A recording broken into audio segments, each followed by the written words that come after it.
म्हणतो की भारत ही जगामध्ये महासत्ता होणार आहे. हे कुणाच्या बळावर म्हणतोय? युवकांच्या बळावर म्हणतोय. कारण जगामध्ये सगळ्यात जास्त युवक आपल्याकडे आहेत. आणि जर विवेकानंदांनी सांगितलं तसं या युवकांना जर आपण दिशा दिली नाही तर आपण महासत्ता होणार नाही. आणि या युवकांचं आरोग्य घडतं शालेय जीवनापासून. आणि म्हणून खरं तर आम्ही वयात येताना किंवा कलियुगांना हे जे आमचे विषय आहेत, ज्याला आपण सेकंडरी सेक्स ॲडोलसंट एज्युकेशन म्हणतो, हे विषय राबवणं खूप गरजेचं आहे. आपल्याकडे जे शालेय शिक्षण आरोग्य तपासणी असते तिचा काही अर्थ नाहीये ज्याच्यामध्ये कान, नाक, डोळे, कानात मळ झालाय का, दात चांगले का, ह्या खूप प्रायमरी गोष्टी आहेत, याचा काही उपयोग नाहीये. या मुलांमध्ये या विशिष्ट काळामध्ये जे काही हॉर्मोनल चेंजेस होतात याच्यामुळे त्यांच्यामध्ये शारीरिक आणि मानसिक आमूलाग्र बदल होत असतात. यातले सकारात्मक बदल पॉवर म्हणून जर वापरले तर खूप फायदा होतो, पण नकारात्मक बदल जे ते जर चुकीच्या पद्धतीने पियर प्रेशर म्हणून वापरले गेले तर ही पूर्ण पिढी उद्ध्वस्त होते. आज 25 वर्ष झाले या सेक्टरमध्ये मी काम करतोय. आपल्याला अंडर करंट खूप वेळा माहितीच नसतात. आपल्याला ना वरून सगळं अलबेल दिसतं. म्हणजे मी माझ्या व्याख्यानांमध्ये नेहमी म्हणतो की सगळेजण म्हणतात महिलांचं शोषण होतं. मी जाहीरपणे सांगतो पुरुषांचं पण शोषण होतं, मुलांचं पण शोषण होतं. ही जी किशोरवयीन मुलं आहेत ना, ही खूप वेगळ्या पद्धतीने चुकीच्या विकृत महिलांकडनं वापरली जातात.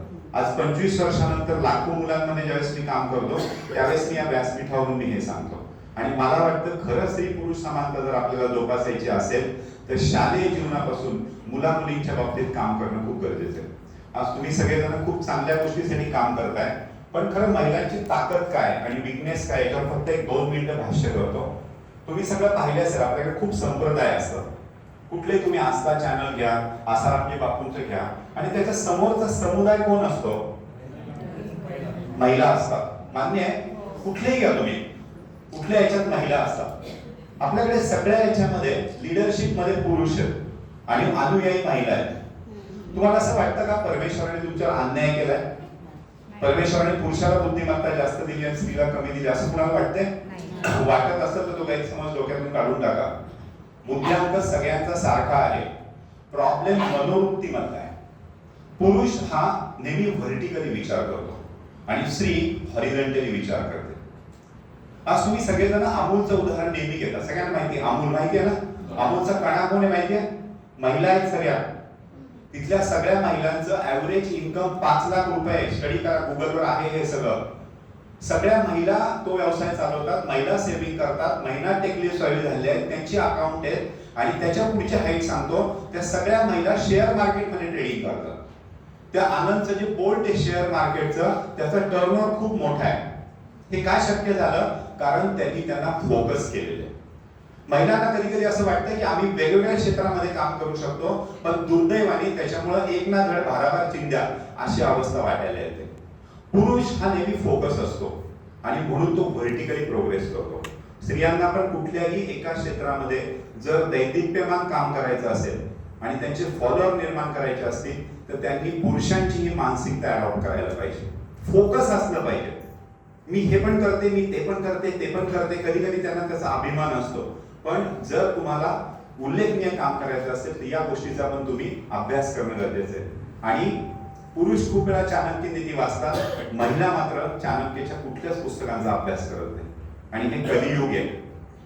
कलियुगामध्ये चाणक्य नीती 100% अप्लाय होते. जसे कलियुगाचा आराध्य दैव श्रीकृष्ण आहे. कारण का? तो ठाकाशी ठक, महाठाकाशी महाठक, मित्राशी मित्र, जिथं ठोकायचं तिथं ठोकायचं. सगळ्या कॅटेगरीमध्ये श्रीकृष्ण आहे. तसं तुम्ही सगळेजण पुरुषही करत असतील, महिलाही करा, आवर्जून चाणक्य नीतीचा अभ्यास करा. चाणक्य नीती ही त्रिकालबाधित सत्य असलेली वेगवेगळ्या विषयांवर भाष्य करणारी फिलॉसॉफी. जग मानतं, माहितीये ना? जगाने अडॉप्ट केले. आपली जी चाणक्याची पुस्तकं आहे ही जगामध्ये बेस्ट सेलर आहेत आणि ती अप्लाय केली जातात सगळीकडे. तर महिलांनी पण या सगळ्या गोष्टींचा अभ्यास करावा, जेणेकरून महिलांवर जे अन्याय होतात ते देखील होणार नाही. आणि +20 इयर्स आहे. प्रत्येक गोष्ट जर तुम्हाला चांगली करायची असेल तर 20 वर्षानंतर काय होणार आहे याचा जे विचार करू शकतात ते यशस्वी होतात. आणि महिला या लॉंग व्हिजन मध्ये कमी पडतात.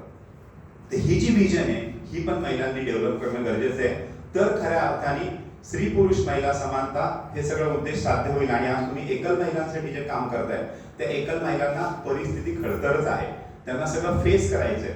मग जर त्या या क्रायटेरियावरती जर त्या सक्षम झाल्या, मानसिकदृष्ट्या जर त्या सक्षम झाल्या, तर त्या स्वतः पण विकसित होतील आणि त्यांच्यासारख्या अनेक एकल महिलांसाठी त्या काम करू शकतील. मला वाटतं कुठल्याही सामाजिक कार्याचं आउटपुट काय असतं, तर एकातून अनेक कार्यकर्ते निर्माण झाले पाहिजे. ते खरं आउटपुट आहे. एका व्यक्तीपुरतं कार्य मर्यादित राहता कामा नये. तर त्यासाठी मुद्दा मी या काही मानसशास्त्रीय दृष्टिकोनातल्या गोष्टी शेअर केल्या. जरूर त्याच्यावरती सगळ्यांनी अभ्यास करा. तुम्ही सगळ्यांनी मिळून आमच्या उभयतांचा सत्कार केला, त्याबद्दल सर्वांचे मनपूर्वक धन्यवाद.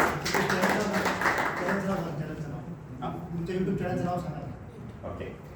डॉक्टर अंशू आणि डॉक्टर महेश मुळे आमचं युट्यूब चॅनल आहे. त्याच्यावरती खूप वेगवेगळी व्याख्यानं अवेलेबल आहेत. म्हणजे मुलांचे जे कार्यक्रम आहेत, वयात येताना, कळी उमलताना, त्यानंतर आनंददायी सहजीवन म्हणून खूप सुंदर व्याख्यान आमचं युट्यूबवरती आहे. आपल्या या कार्यक्रमाचं दखल किती चांगली घेतली आहे. आमच्या नगर जिल्ह्यातील शिक्षणाधिकारी आहेत अरविंद कडूस, त्यांनी शाळांना GR काढलेला आहे की आमची ही व्याख्यानं सगळ्या शाळांनी घेणं बंधनकारक आहे. म्हणजे शासकीय पातळीवरती पण आपल्या कामाची दखल घेतली जाते, कारण ते काम आपण त्या पद्धतीने करणं आवश्यक असतं. तुम्हालाही कुणाला कुठल्याही शाळांमध्ये जर ही व्याख्यानं आयोजित करायची असतील तर आम्हाला संपर्क करा. आम्ही त्याचा कुठलाही मोबदला घेत नाही. कानाकोपऱ्यात जरी कुठे गेलो तरी जाण्या येण्याचाही खर्च घेत नाही, कारण आम्ही ती आमची सामाजिक जबाबदारी समजतो. छान सर, सुंदर. त्यामुळे तुम्ही तीनही भाषांमध्ये, आम्ही हिंदी, इंग्लिश, मराठी अशा तीनही भाषांमध्ये ही व्याख्यानं घेतो. तुम्ही निश्चित त्याचा उपयोग मुलांसाठी करून घेऊ शकता. नंबर सांगतो मी, 9822510725. सर, ते तुम्ही पुस्तक पण काढलेली आहे का? पुस्तक पण आहे का तुमची वयात? नाही, पुस्तक नाही आहे, पण आमच्या YouTube वरती हे व्याख्यान पूर्ण अवेलेबल आहे. YouTube चॅनल कुठल्या नावाने? Doctor Anshu and doctor Mahesh मुळे, ANSHU. याच्यावरती आयुर्वेदा संदर्भातले पण खूप व्हिडिओज अवेलेबल आहेत की आयुर्वेद कसं अडॉप्ट करावं. कुठे सरांनी त्यांच्या ट्रस्टनी, आम्ही सगळ्यांनी कोविडमध्ये पण खूप उल्लेखनीय काम केलेलं होतं, त्याविषयीचे पण रुग्णानुभव वगैरे. सर, नंबर प्लीज परत सांगा ना. 9822510725. सगळ्यांनी खरं ना मानसशास्त्राचा अभ्यास करा. आपण ना भारतीय लोक बाकी सगळ्याचा अभ्यास करतो, मानसशास्त्राचाच अभ्यास करत नाही. जर तुम्ही मानसशास्त्राचा अभ्यास केला ना तर आपोआप आपला व्यक्तिमत्व विकास होतो, आणि व्यक्तिमत्व विकास झाला की आध्यात्मिक विकास होतो. आध्यात्मिक विकासाचा मार्गच मानसशास्त्रामध्ये. त्यामुळे खरंच सगळेजण मानसशास्त्राचा नक्की अभ्यास करा. व्याख्यानाला आपण 7वीच्या पुढची मुलं मुली निवडतो, पण या व्याख्यानाचं आउटपुट खूप चांगलं आहे. या व्याख्यानाच्या माध्यमातून आम्ही अनेक आत्महत्या टाळलेल्या आहेत, विशेषतः मुलांच्या आत्महत्या टाळलेल्या. आणि म्हणून मी मगाशी तुम्हाला म्हटलं की हा गैरसमज सामाजिक कार्यकर्त्यांनी काढून टाका, मुलांचंही शोषण होतं.